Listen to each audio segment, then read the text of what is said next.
Il y a encore énormément de gens qui prennent un risque fiscal très important en cas de contrôle par le fisc et qui n'en ont même pas conscience. Ces personnes, c'est des personnes qui détiennent un bien immobilier au travers d'une société, une SCI soumise à l'impôt sur les sociétés ou une SARL par exemple, et qui, quelques fois dans l'année, occupent le bien sans payer de loyer à la société. Parce que oui, on peut se dire, indirectement, c'est moi qui suis propriétaire du bien, donc j'ai le droit de l'occuper, et personne ne peut m'embêter avec ça. Et bah, cette réflexion, elle est pas tout à fait exacte. Parce qu'une société, son objectif, c'est de gagner de l'argent. Et c'est une personne morale distincte des personnes qui sont associées dans la société. Dans les sociétés commerciales comme les SARL, utiliser un bien détenu par la société dans son propre intérêt, ça peut être un abus de bien social. Et dans les sociétés civiles à l'impôt sur les sociétés, on peut parler d'acte anormal de gestion ou de distribution occulte de dividendes. Et la conséquence de ça, très concrètement, qu'est-ce que c'est ?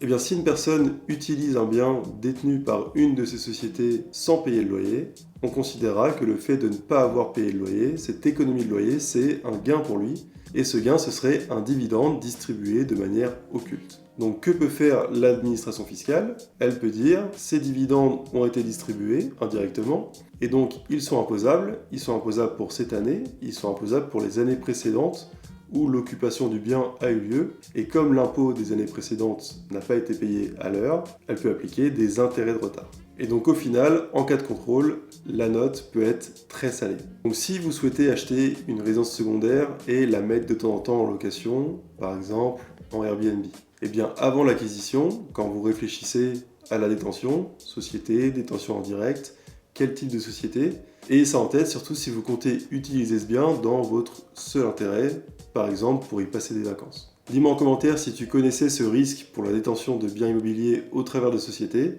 et abonne-toi à notre compte pour ne pas manquer les prochaines vidéos.